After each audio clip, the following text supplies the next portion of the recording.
जय श्री गणेश। नमस्कार। मैं आचार्य संजय द्विवेदी। मेरे समस्त प्रबुद्ध दर्शकों का मेरे चैनल पर हार्दिक स्वागत है। प्रिय दर्शकों, आप सभी को दीपोत्सव की हार्दिक शुभकामनाएं।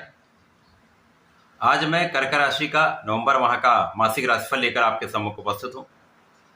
नवंबर माह में जो ग्रहों की स्थितियां हैं तथा जो ग्रहों के परिवर्तन होंगे, इस माह में आपको किस प्रकार का लाभ देने जा रहे हैं, आपका स्वास्थ्य कैसा रहेगा, आपके संतान ज्ञान का पक्ष कितना बलवान रहेगा, वैवाहिक पक्ष कैसा रहने वाला है, इस माह में कार्य क्षेत्र में कितनी प्रगति होगी, आपकी आय में कितनी वृद्धि होने वाली है, भाग्य का कितना साथ मिलेगा तथा इस माह में आप कितना सुख समृद्धि धन संपदा का अर्जन करने वाले हैं अथवा कहीं पर समस्या आ रही तो उसका क्या निराकरण है। संपूर्ण विश्लेषण मैं पूर्ण तरीके के साथ करने जा रहा हूं। प्रिय दर्शकों, इस राशिफल को आप अपने लग्न तथा राशि दोनों के अनुसार देख सकते हैं। अर्थात आपकी कर्क राशि है अथवा कर्क लग्न है तो ये राशिफल आपके लिए। कर्क राशि के लिए यदि हम 1 नवंबर को स्थिति देखें तो इस प्रकार होंगी। लग्न में ही मंगल होंगे जो नीच राशि में होंगे। तृतीय भाव में केतु का गोचर होगा। आपके चतुर्थ भाव में सूर्यदेव का गोचर अपनी नीच राशि में चल रहा है। इसी प्रकार से आपके पंचम भाव में बुध और शुक्र का संयोग बना हुआ है। आपके अष्टम भाव में शनिदेव होंगे। आपके भाग्य भाव में राहु का गोचर चल रहा है।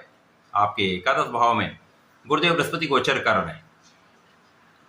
इस माह का पहला परिवर्तन शुक्राचार्य का है, जब शुक्राचार्य राशि परिवर्तन करेंगे तथा धनु राशि में अर्थात आपके षष्ठम भाव में प्रवेश करेंगे। 15 नवंबर को शनिदेव मार्गी हो जाएंगे। वर्तमान समय में ये वक्री चल रहे हैं। इसके पश्चात 16 नवंबर को सूर्यदेव अपनी राशि का परिवर्तन करके अपनी नीच राशि से निकलकर अपने मित्र मंगल की वृश्चिक राशि में प्रवेश कर जाएंगे, जहां पर बुध और सूर्य का एक महायोग बनने वाला है। इस माह में 26 नवंबर को बुध जो वर्तमान समय में वृश्चिक राशि में गोचर कर रहे हैं, यहाँ पर ये वक्री हो जाएंगे तथा इस पूरे माह में यहीं पर विचरण करने वाले। क्योंकि वर्तमान समय में यदि हम अवलोकन करें तो कर्क राशि के लिए लग्न में ही मंगल का गोचर चल रहा है।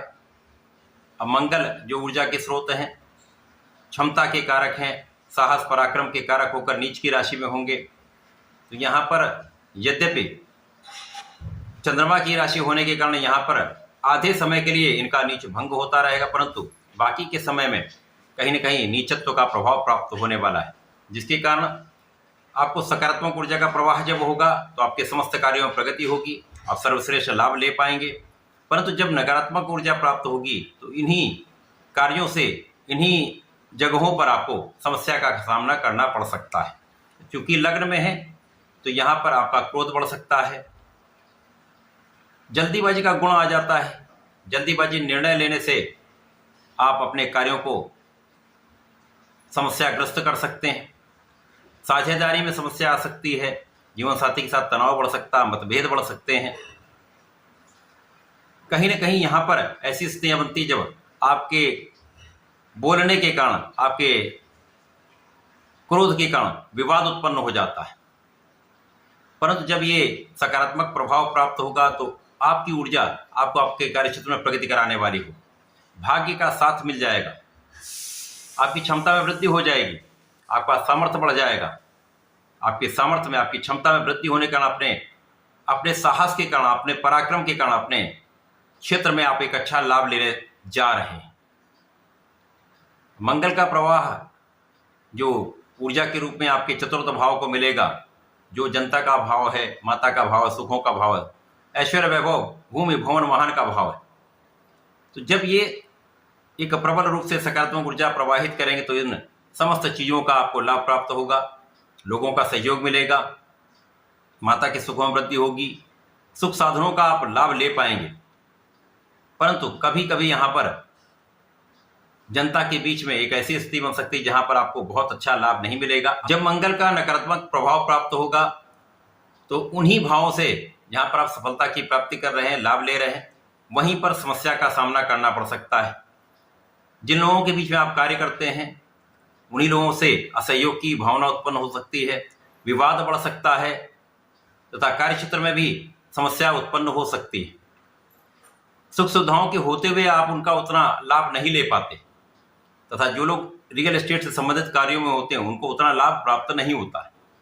तो जल्दीबाजी में किसी प्रकार का निर्णय ना लें। विशेष रूप से अपने कार्य क्षेत्र में जल्दीबाजी ना करें। विवेकपूर्ण निर्णय आपके लिए सकारात्मक प्रभाव देने वाला है। यद्यपि गुरुदेव का प्रभाव आपको संपूर्ण रूप से बलवान बना रहा है, आपकी क्षमता में वृद्धि कर रहा है। गुरुदेव का प्रभाव आपको ज्ञानवान भी बनाने वाला है, आपकी शिक्षा में प्रगति कराने वाला है। ज्ञान और शिक्षा से आपको लाभ भी प्राप्त होगा। जो विद्यार्थीगण हैं उनके लिए एक अच्छा समय है जब आप अपनी ऊर्जा का सही उपयोग करके लाभ ले सकते हैं। जो लोग प्रतियोगिता परीक्षा की तैयारी कर रहे हैं उनके लिए एक अच्छा समय है। यदि यहाँ पर संपूर्ण रूप से प्रयास किया जाएगा तो सफलता मिल सकती है। जब सूर्यदेव एक अच्छी स्थिति में आएंगे, पंचम भाव में इनका गोचर प्रारंभ होगा, तो सरकारी नौकरी का प्रयास भी सफल होने वाला है। तो शिक्षा में संपूर्ण रूप से आप सफलता प्राप्त करेंगे। एक अच्छे संतान का योग बन रहा है, संतान से सुख भी प्राप्त होगा, संतान से भी आपको लाभ प्राप्त होगा। प्रेम संबंधों के लिए समय बहुत अच्छा नहीं है, परंतु यहाँ पर बहुत बड़ी समस्या भी नहीं है।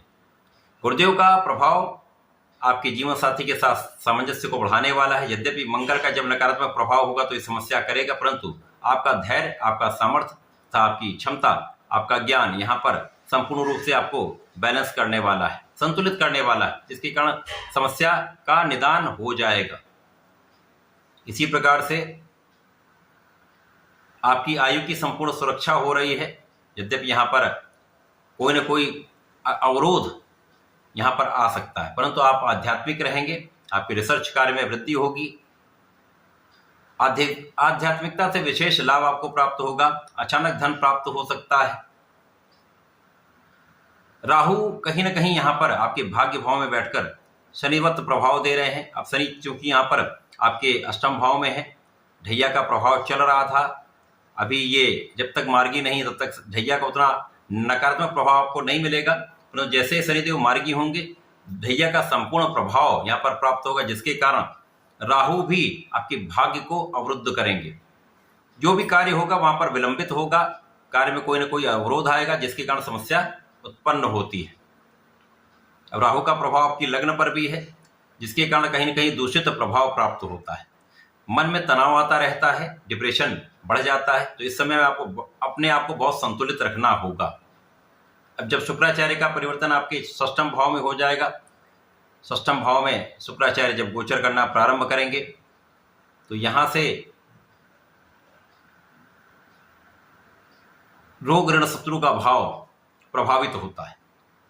आपका ऐश्वर्य वैभव तो बढ़ेगा, आपके कार्यक्षेत्र में प्रगति होगी, परंतु यहाँ पर स्वार्थी मित्रों के कारण अथवा ऐसे लोगों के कारण आपका भोग विलास बढ़ सकता है, जिसके कारण विवाद की संभावना बढ़ती तथा कहीं ना कहीं कुछ रोग भी बढ़ सकते हैं। तो यहाँ पर विवाद और स्वार्थी मित्रों से बचना चाहिए। ऐसे लोगों से दूरी बना लीजिए जो कहीं ना कहीं आपके लिए समस्या उत्पन्न करते रहते हैं। जब शनिदेव मार्गी हो जाएंगे तो पूर्ण रूप से ढैया का प्रभाव आरंभ हो जाएगा। तो आपको अपने कार्य क्षेत्र में पूर्ण निष्ठा के साथ कार्य करना है, चाहे वो व्यापार हो, चाहे वो प्रोफेशन हो, चाहे आपकी नौकरी का भाव। यहाँ पर नौकरी में समस्याएं निश्चित रूप से आती हैं, व्यापार में अवरोध आते हैं, धन फंसने की संभावना बढ़ जाती है, तब प्रोफेशन में भी कार्य विलंबित हो जाते हैं। तो यहाँ पर बहुत धैर्य आपको रखना होगा। जब सूर्यदेव का परिवर्तन अपने मित्र की राशि में, मंगल की राशि में, वृश्चिक राशि में हो जाएगा, तो यहाँ पर स्थिति कुछ पहले से बेटर हो जाएगी, क्योंकि यहाँ पर आपके ज्ञान से, आपकी क्षमता से, आपके बुद्धि बल से तथा गुरु और सूर्य के मिश्रित प्रभाव से आपको अपने ज्ञान से विशेष लाभ मिलेगा। प्रतियोगिता परीक्षा में संपूर्ण सफलता मिलेगी तथा सरकारी नौकरी का प्रयास सार्थक होगा। यद्यपि यहाँ पर कुछ ना कुछ अवरोध आएंगे, परंतु उन अवरोधों से आप पार पाते हुए सफलता की प्राप्ति कर सकते हैं। परंतु यहाँ पर आपको अपना संपूर्ण प्रयास करना होगा, लगे रहना होगा, किसी प्रकार के आलस्य से बचना होगा, खाने पीने पर नियंत्रण रखना होगा। इस माह में बाहर के खाने से विशेष रूप से आपको दूरी बनानी होगी, यहाँ पर स्वास्थ्य समस्याएं कम हो जाए। धन का मार्ग बनेगा, धन कहीं ना कहीं से आपको प्राप्त होता रहेगा, परंतु धन का संचय आप नहीं कर पाएंगे। जब बुध वक्री होंगे तो सूर्य के साथ बुधादित्य योग में रहेंगे, अति बलवान स्थिति बनेगी, जिसके कारण जो लोग विदेश रहकर कार्य कर रहे हैं, विदेश में रहकर कोई व्यापार कर रहे हैं या विदेश से संबंधित होकर किसी प्रकार का प्रोफेशन या कोई आपका कार्य है, तो यहाँ पर विशेष लाभ आपको प्राप्त होगा। धन का अर्जन आप कर सकते हैं, आपका नाम भी बढ़ेगा, तो आपको आपके कार्यक्षेत्र में प्रगति का संपूर्ण अवसर प्राप्त होगा। तो ये माह कर्क राशि के जातकों के लिए मिश्रित प्रभाव देने वाला है, कुछ नकारात्मक प्रभाव मिलेंगे। तो यहाँ पर आपको बहुत सजग रहना चाहिए, क्योंकि यहीं से अलार्मिक सिचुएशन स्टार्ट हो रही है, क्योंकि आपका ढैया का संपूर्ण प्रभाव आरंभ होगा। और शनि जब जाएंगे कुछ अच्छा देकर जाएंगे, परंतु बहुत प्रयास कराएंगे, बहुत स्ट्रगल कराएंगे। इस माह में आपको नियमित रूप से भगवान सूर्यदेव को जल देना चाहिए। प्रत्येक दिन भगवान भोलेनाथ पर जलार्चन करें, लाल चंदन का अर्पण करें, ओम नमः शिवाय पंचाक्षर मंत्र का कम से कम 1 माला का जप करें, गणपति स्तोत्रम का पाठ कर लें तो विशेष लाभ मिलेगा, समस्त कष्ट दूर हो जाएंगे, लाभ की प्राप्ति होगी। तो ऐसा करके इसका लाभ लें। धन्यवाद, नमस्कार।